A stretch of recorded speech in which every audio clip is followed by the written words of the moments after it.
Good morning, folks. Merry stupid o'clock to all. Welcome to another episode of Spilling Tea. Blah. I am your host, Tiffany Daniels. And, folks, we're going back to that horrible world of torture known as the Judge Rotenberg Center. Now, you may have seen this particular article in an older video of mine, probably done back in April. But since we are going over witness testimonies, I thought it was worth it to go ahead and go over it again. In this case, we are going to be talking about Anna Kusukaya, who is another survivor of the JRC, and her account with the blog Reward and Consent, which is a cognitive behavioral teaching method, and this is basically a blog about behavioral ethics.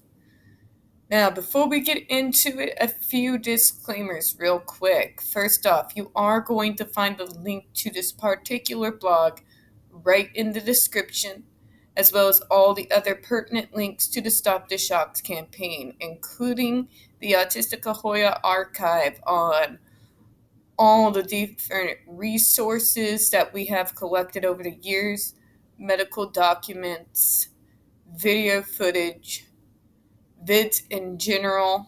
It's a fount of information, so check that link out.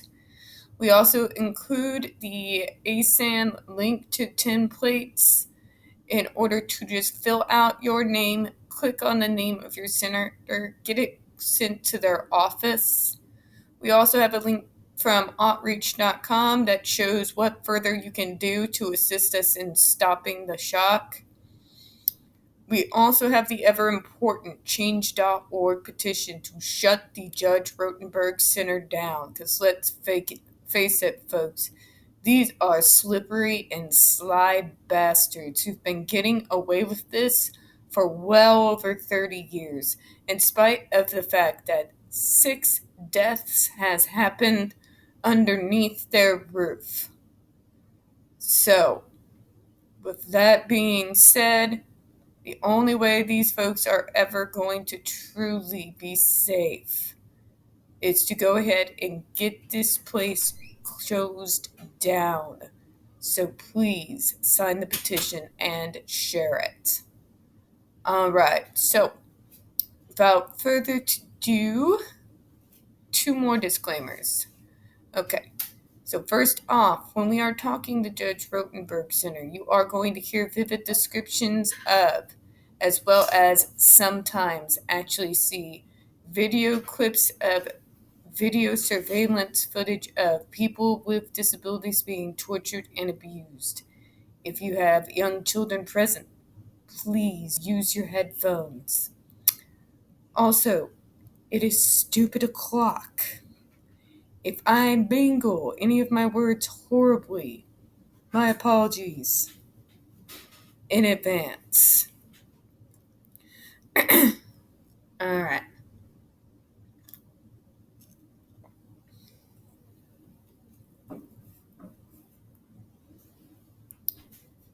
Let's go ahead and we'll get started here in just a minute.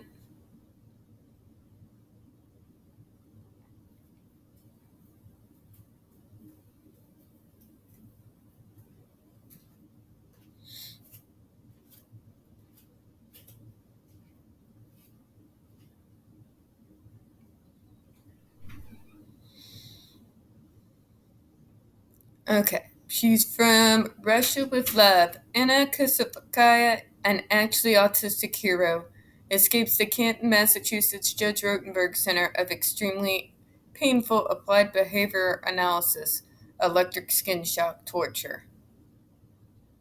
And that's Anna there. Here are her self-reported adventures and her interviewer's analysis. Therefore, and in absence of evidence to the contrary, the Special Rapporteur determines that the rights of the students of the JRC, Judge Rotenberg Center, subjected to Level 3 aversive interventions by means of electric shock and physical means of restraints have been violated under the UN Convention Against Torture and other international standards, as Mendez, 2013, page 85, the United Nations Special Rapporteur on Torture and Other Cruel, Inhuman, Degrading Treatment or Punishment, Office of the High Commissioner for Human Rights. We've been over that particular document on this channel. Preface. The Judge Rotenberg Center, located in Canton, Massachusetts, about 15 miles southwest of Boston, is currently the only facility in the country that disciplines students by shocking them. Gunnerman, 2007. It is an ABA institution. Maybe that's why ABAI loves them so much. For many years, so anytime one of these ABA freaking people sit there and try to come and tell you, my neurodiverse friends, that ABA isn't like that, please shove this in their face. They are accepted as an ABA institution. They are certified. So, just saying.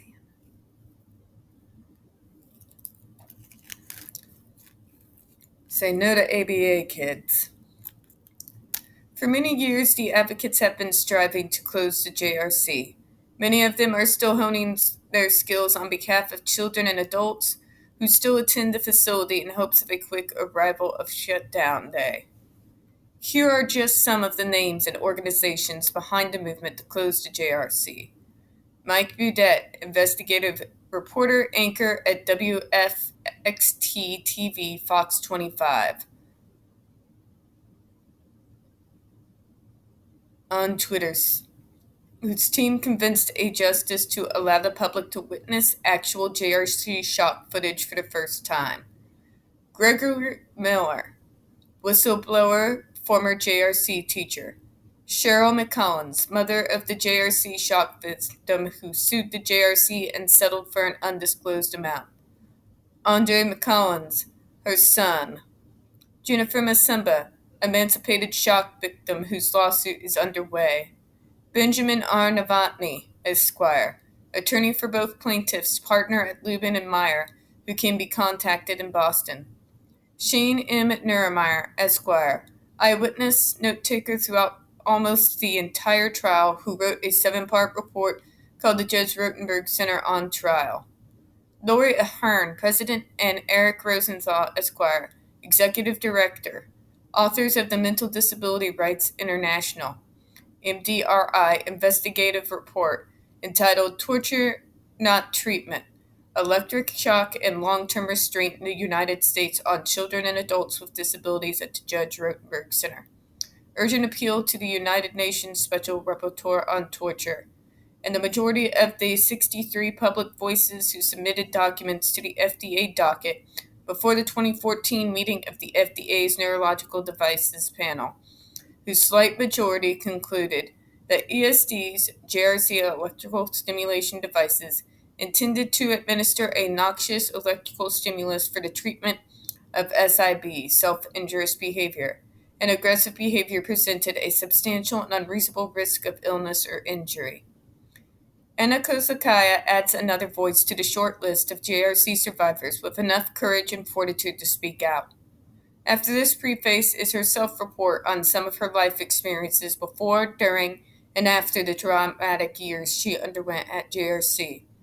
In the opinion of this blogger, Anna's work represents a major contribution to the unfolding story of what's really going on inside that place from the perspective that ought to weigh most heavily in anyone's assessment of the drama, the real-life experience of the truly free, to speak individuals who were at one time the actual subjects of the JRC's and ABA's compliance training methodologies. Remember, compliance training is a whole part of ABA. You know how I keep calling it the stick and the carrot routine? I'm not kidding. It is very much based in ABA, the idea that you have to earn privileges such as going to the bathroom or being able to eat. That is all embedded in ABA. So, we'll get into that in just a moment. It is possible to scroll through this preface and go straight to her interview and still understand her story. By writing into the preface, however, It is hoped that the visitor to this blog can gain some additional insights into some of the issues behind it, which that's what we're going to go ahead and do.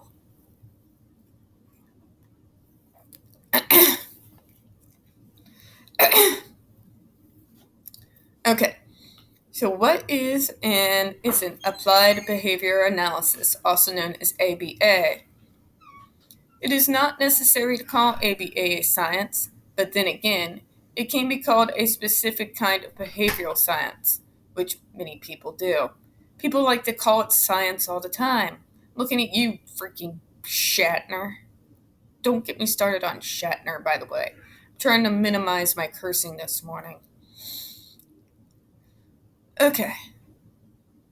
Editorial note: since this post, one R plus C commentator said, scroll down here, with a coherent argument why ABA is not science. Since then, this author has called ABA a pseudoscience cult, because it is. Seriously, how can it be anything other than pseudoscience to treat with a behavioral method something that comes from a neurological disability? Explain that shit to me. None of you ABAers have been able to do it thus far. It is one among several versions of behavioral science. ABA can also be called a set of scientific technologies, methods, or models used by practitioners who receive an average annual salary of $50,000 to modify the behaviors of people they decide are problems of social importance. Yeah, kiss my ass. Yeah, I know, I'm trying to be nice. Trying.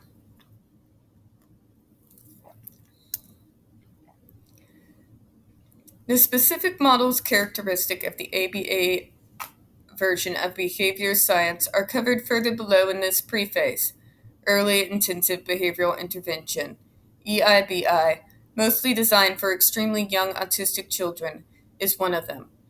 I heard my entire freaking time with this state: early intervention, early intervention, early intervention. But unfortunately, I was extremely naive at the time, and I thought, well, of course, the earlier you get the diagnosis, the better. You can start learning things, start getting yourself accommodating, start preparing the teachers for what's coming. I had no idea what they actually meant was get a child started early on this hell called ABA. No wonder so many of us are freaking exhausted before we hit 20. But anyways, moving forward.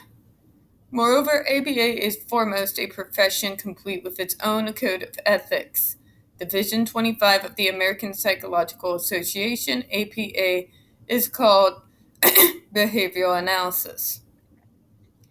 The Behavior Analyst Certification Board, BACB, does not require its board-certified behavior analysts to possess a license to practice psychology, though many BCBAs are also PhD psychologists. Its more ethical sister profession, in theory if not in deed, see further below, is called Positive Behavioral Intervention and Supports, PBIS-PBS. While ABA is keen on punishment and penalty, see below, PBS is against it theoretically. PBS is more of an educational field with members who can provide principals with school-wide systems of positive reinforcement of pro-social behavior. This science is entirely capable of replacing school-wide demerit, detention, suspension, and expulsion programs strictly designed to enforce handbook rules, with punishments and penalties for failure to follow the student dress code. For instance, as this author had specifically witnessed in the mid-1980s when he was a Catholic high school accounting, economics, and business law teacher. PBS is not a subset of ABA. Their programs, though some of it overlaps, contains mutually exclusive elements. The two disciplines contain fundamental disagreements regarding the proper role of punishment, presenting adversive stimuli such as electric shock, making people earn or lose privileges such as food, for example. Penalty: withholding desired items such as the so-called privilege to join a class outing. Extinction: a teacher completely ignoring, over the long run, down to an almost zero level of occurrence rates, the inappropriate calling out in class of a student who does not raise her hands and waits for the teacher to recognize her before speaking out of turn. And the wide array of non-aversive alternatives to punishment for this rate reduction, elimination, and prevention of unwanted behaviors. See some of them below. Representatives from both professions still engage one another in productive, yet heated debates over which methodology is more effective and ethical than the other. It seems to me it's not too hard to figure out which one is more ethical. One punishes you for having a neurological disorder, the other one doesn't. I don't see how that's hard to figure out. You? I mean, that's common sense, right?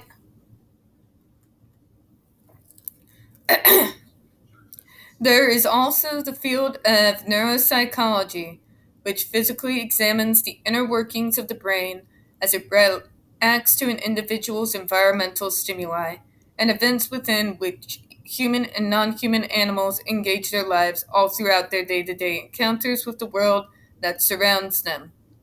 Neuropsychologists might borrow from the teachings of behavioral science to analyze electronically derived brain images of the reward centers of the brain as stimulated, detected, lit up on a computer screen by the experimental presentation of food during the food deprivation states or particular organism, for example.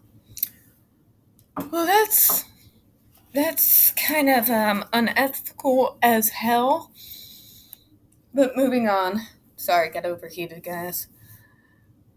Different from behavioral psychology is the cognitive science of the mind.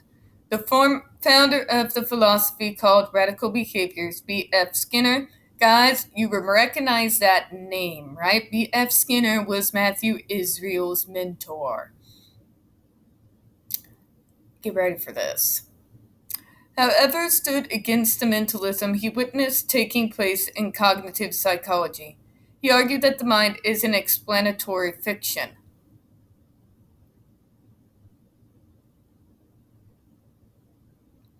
And we took this guy seriously. How? When psychologists focus on an autonomous, behavior-generating mental state, and independently choosing behavior-causing free will, they attribute internal events, often exclusive of external causes, as the primary agents of behavior change. This interferes with a highly observable scientific investigation into the true causes of behavior, the interaction of the organism with its environment, so he's often said. Oh, so this is the whole nature versus nurture argument, which we'll go on into infinity. When the cognitive psychologist concludes, for example, that a full-grown, healthy man chooses to go to the market because he desires food, the investigation stops there in its tracks. What kind of food he had previously enjoyed there would play no role in the cognitive investigation into the true cause of the trip to the store. The cognitive scheme is incomplete at best and misleading at worst. True.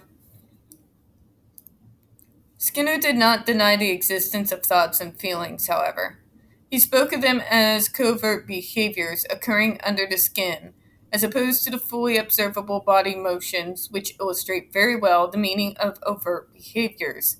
Therefore, therapeutic and environmental manipulations of a person's overall repertoire of potentially emitted behaviors, both internal and external, can not only influence the rate of occurrence of the overt objective behaviors, for example, by encouraging an independently developing teenager to walk safely to a Chipotle Mexican grill for a non-GMO meal, they can also influence the covert internally observed and subjective behaviors, such as internal thought process that occur when a teacher informs a fourth grader that she has memorized and recited all of her multiplication tables correctly.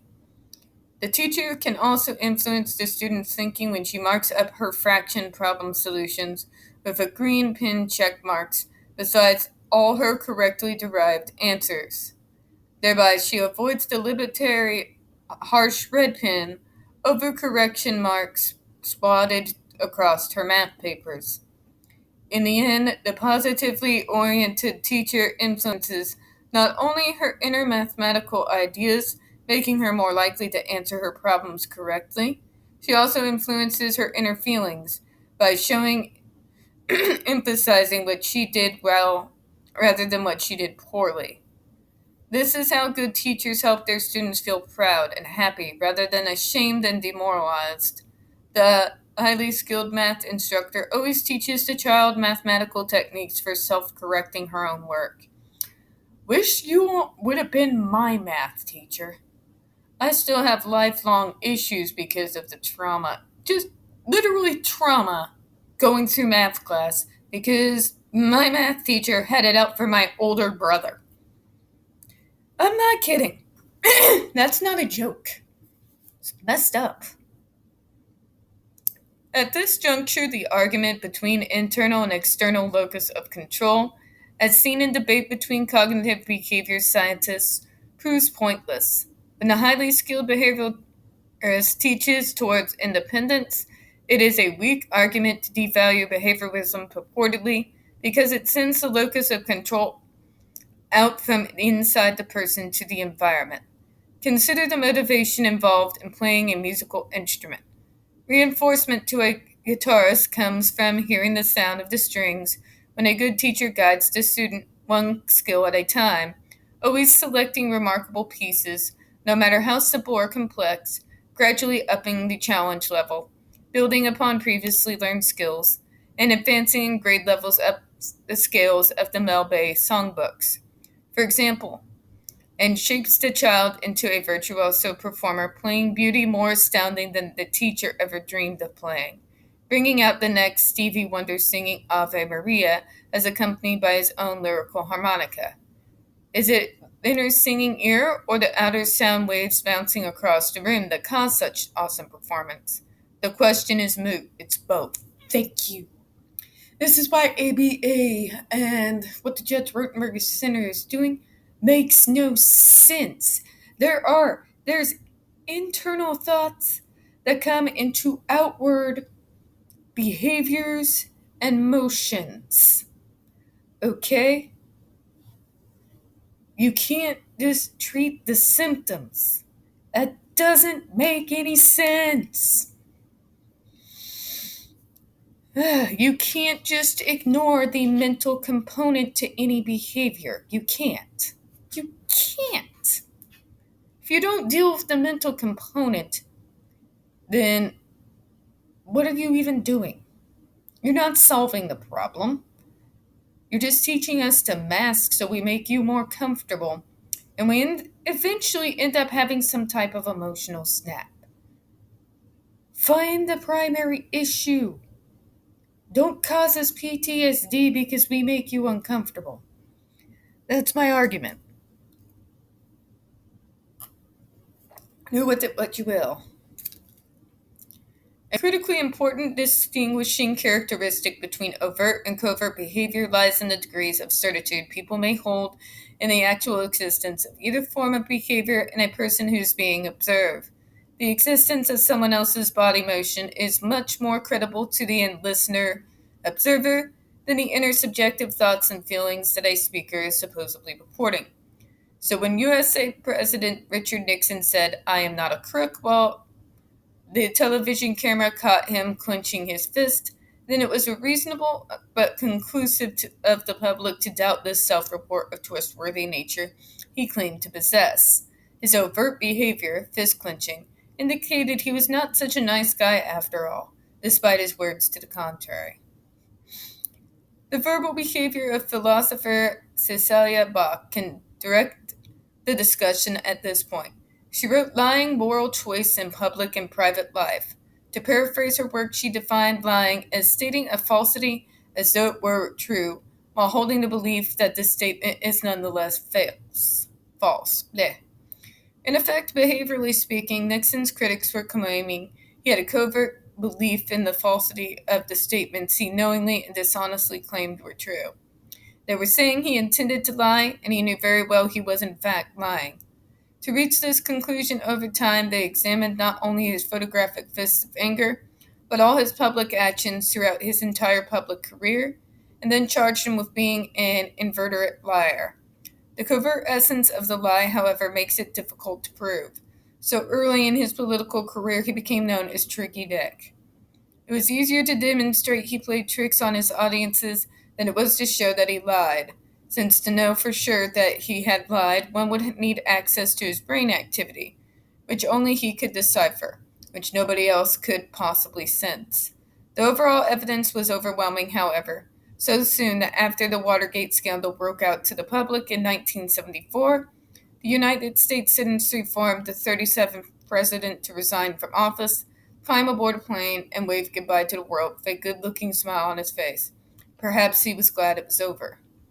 So, radical behavioralism, just as discussed, is a philosophy. Philosophy is to know to ask more questions than it answers.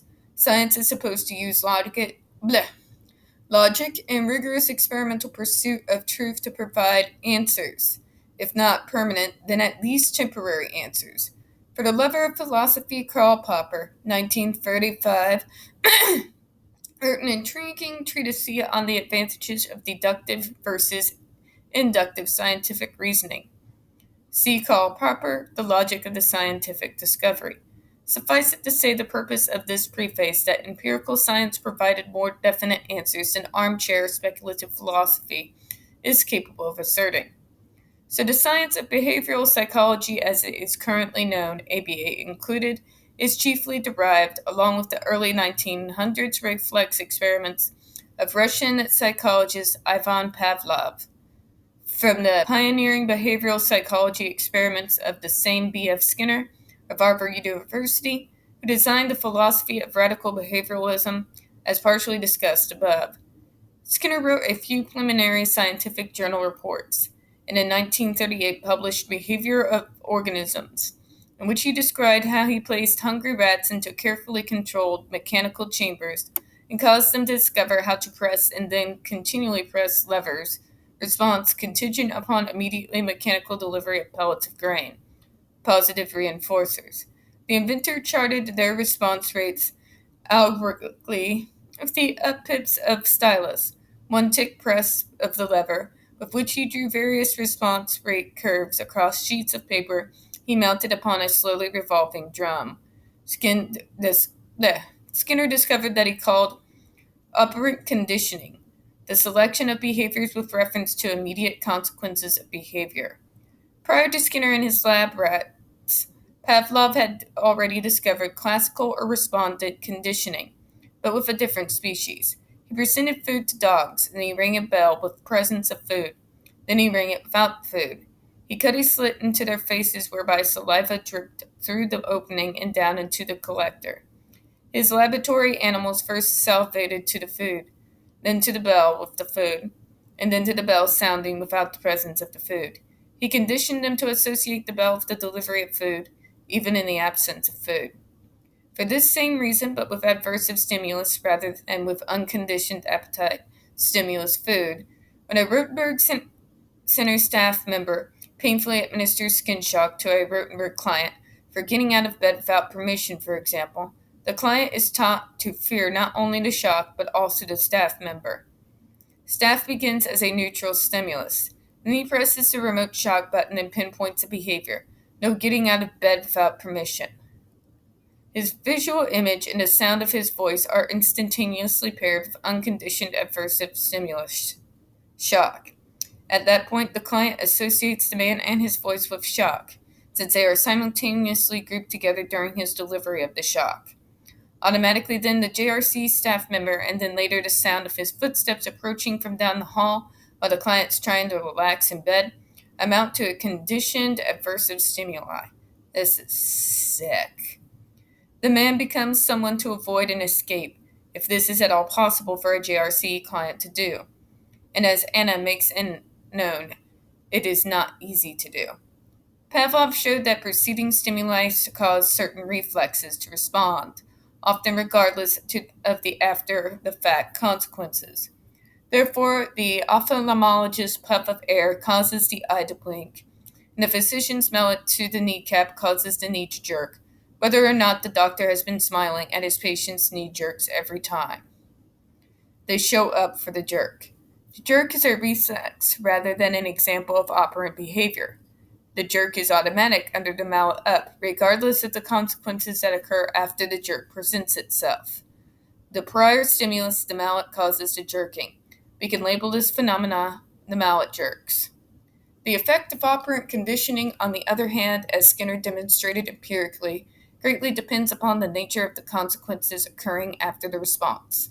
To help his readers discriminate between respondents and operants, he said a reflex stimulus elicits the reflex response while the organism emits an operant response, foraging for food, which operates upon the environment, forest, which in turn causes a presentation or removal of the appetite or aversive stimuli. Ripe berries found, tiger in the path, all berries gone, tiger runs away, when the man throws the spear, which in turn alter the probability that the response will reoccur in a similar environment. The rate of foraging behavior in that part of the forest is modified, which means that the schedules over time of relevant reinforcing or punishing stimuli alter the rate of response as measured over time during subsequent trials under the same kind of stimulation or events. The consequences are major independent variables, which cause changes in the dependent variable, the rate of the operant response. Under the consequent action, the propensity to respond is stamped into the body in an altered state. So the consequence affects what happens later. And so, unlike the reflex, when preceding stimulus causes a change in subsequent response, the consequence alters the ongoing rate of operant response as played out in the future. In a reflex, the relevancy of stimulus is that it precedes the response. In operant, the relevancy of stimulus is that it follows the response. Okay.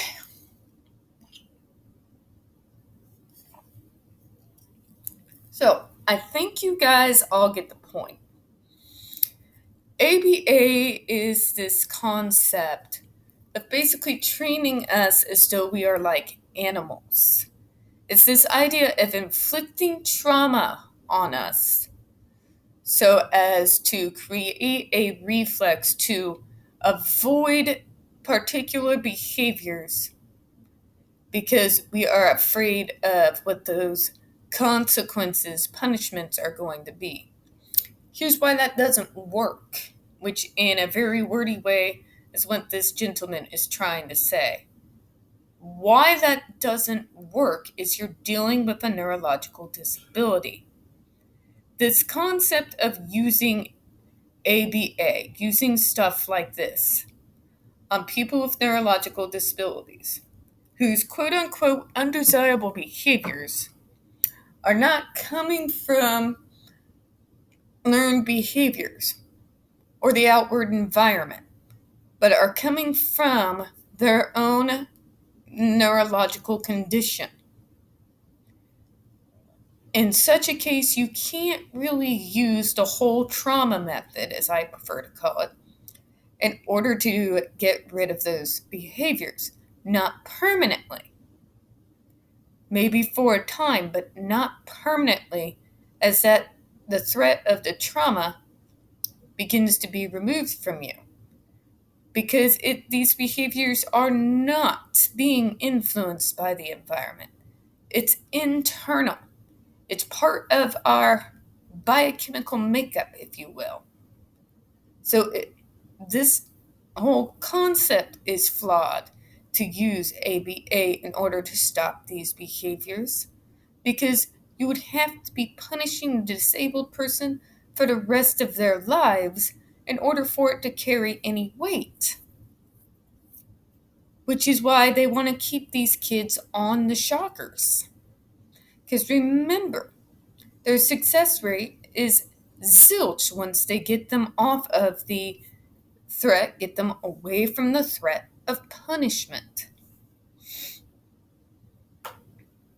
On the other hand, when you want to talk about things I've seen work, coping mechanisms.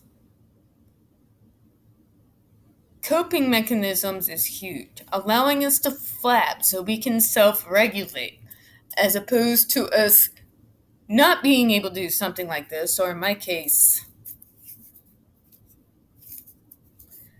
as I've always said, folks, there's a reason why ponytail holders are constantly on my arms. If you let me do that, instead of punishing me for it, you're less likely to get a meltdown.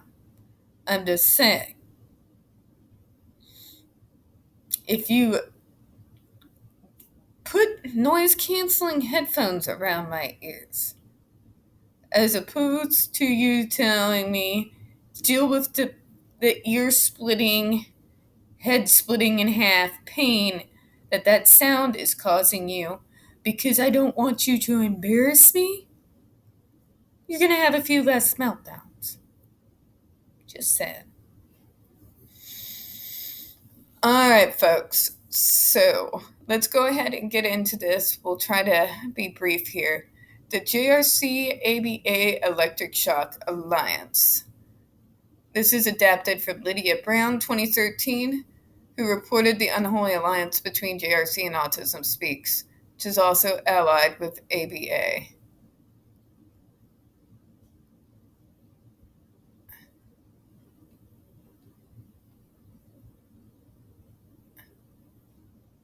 Okay, so I'm going to read this excerpt.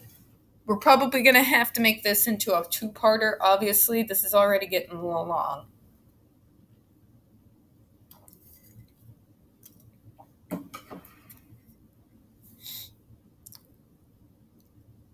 This past May 2015, this is a few years old, folks, the Association for Behavior Analysis International, ABAI, approved the School of Painful Electric Shock Treatment as being aligned with its mission. It also did the same official approval of JRC in 2014, 16, and 21, and in 2013, blah, blah. This author's Google search went no further into the ABAI annual convention program book archives due to limited Google results, but their recent program books have documented this fact quite clearly. How many years ABAI has officially endorsed ABA is still unknown to this blogger. ABA has been shocking people since at least far back as 1965, when Life magazine covered Dr. O. Ivar Levis, who eventually went on to create the discrete trial training methodology, which ABA uses today on a very young autistic children. Psychotic, isn't it?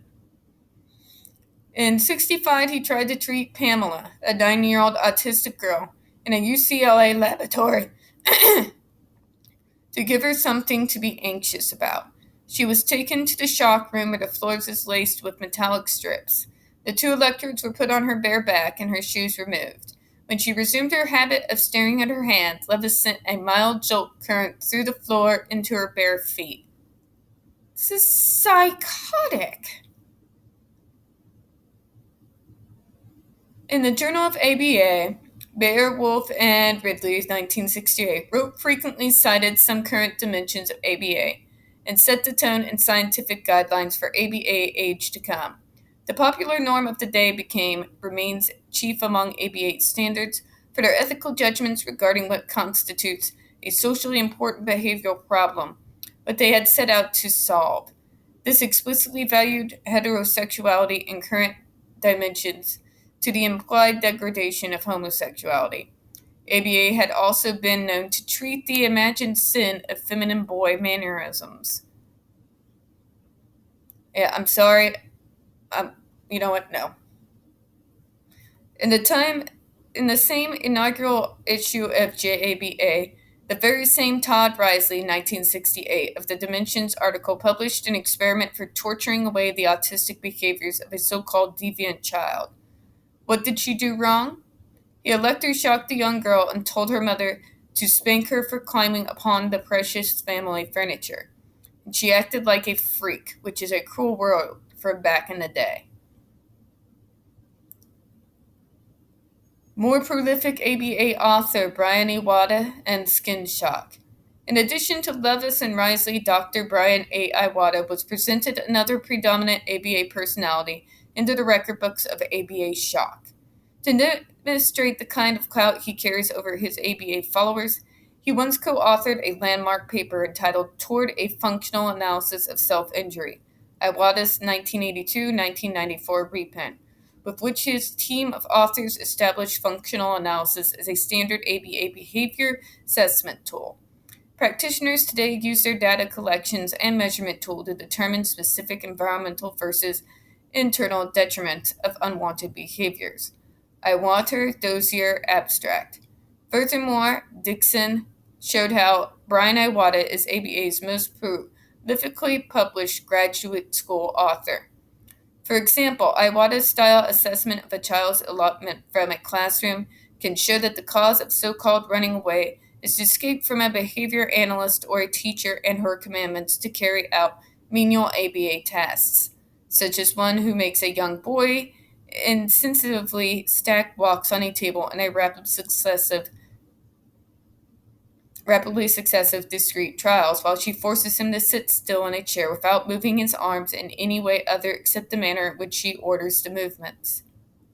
Wow. Yeah, I would run too. That level of control is insane. It's insane. Watch the discrete trial training video below. So the cause of the behavior would not rest in unreasonable demands. It would be blamed on the child's exhibition of escape from demand. Training for submission would follow. It would be important not to stop making demands once she makes more demands, as ABA would consider this negative reinforcement of his escapism. It's not escapism, you idiots. We're trying not to punch you in the face. God. Would you rather me punch you in the face for this craziness? Moving on. Iwata played a pivotal role in the development of SIBIS, the Self-Injurious Behavior Inhibiting System. It was a shock delivery device. JRC used it before they developed their own shocker, which they called the GED, the Graduated Electronic Decolator. Iwata, 1988-153. The existence of the SIBIS was partially a product of my behavior. My association with the SIBIS project has been in the area of technology development. He and other scientists reported that they employed SIBIS upon self-injurious behavior of 5 females and males aged 11 to 24. They said in case the behavior was forceful contact with head or face and treatment consisted of mild and brief contingent electrical stimulation delivered automatically or by a therapist via SIBIS. Within the report, they concluded that SIBIS worked better than the hockey helmet, which had been used unsuccessfully by other institutions hoping to protect the head and face of Johnny, an 11-year-old autistic head-hitting boy, also diagnosed with intellectual disability, 1990. You think maybe if you would remove your freaking nonsensical ABA that maybe we wouldn't feel the need to bang our heads into the table out of pure frustration? Just a thought. This thought I had, Iwata also advocated a roundabout means of promoting his shock device. He said, historical as well as contemporary events suggest that it is a mistake for behavior analysts to advocate for the adoption of aversive techniques. We must, however, continue to play a leading role in the development of such technologies so that they will be used in an appropriate manner. There is no appropriate manner for aversives, you sick fuck. Furthermore, the eventual elimination of aversive technologies will be possible only through continued careful and experimental analysis of the context of failure in which they are born. What? So we need to keep torturing you until you all come up with something better?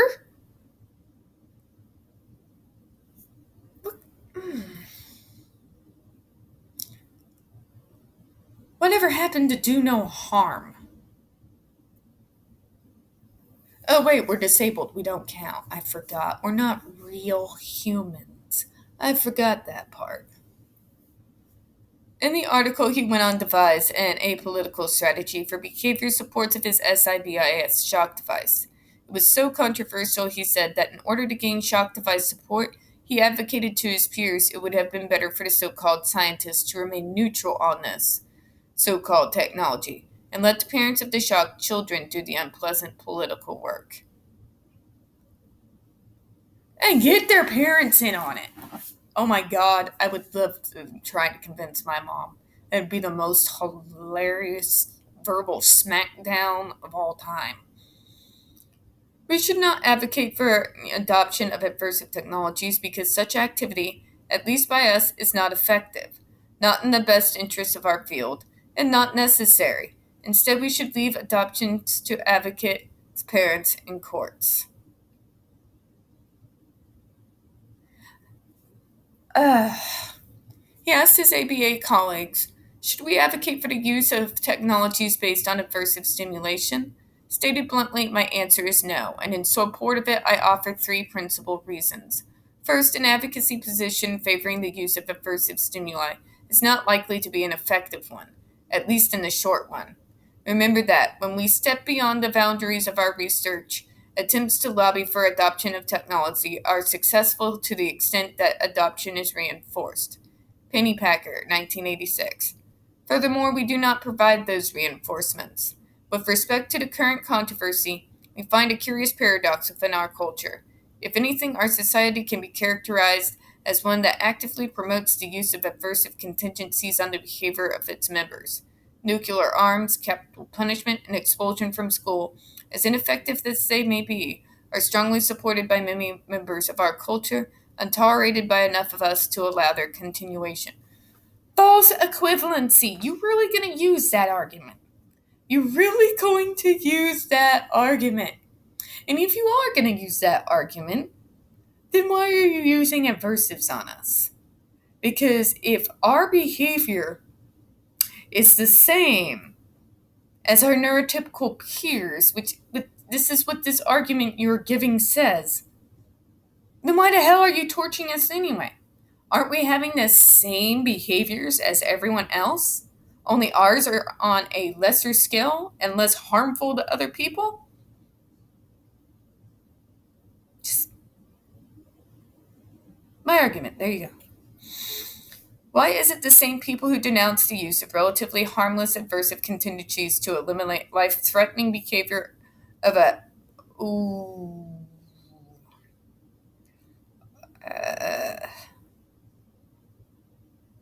it's not harmless, you moron.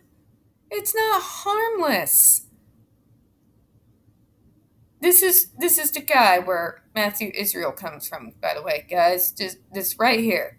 This idea that it's harmless. It's not harmless.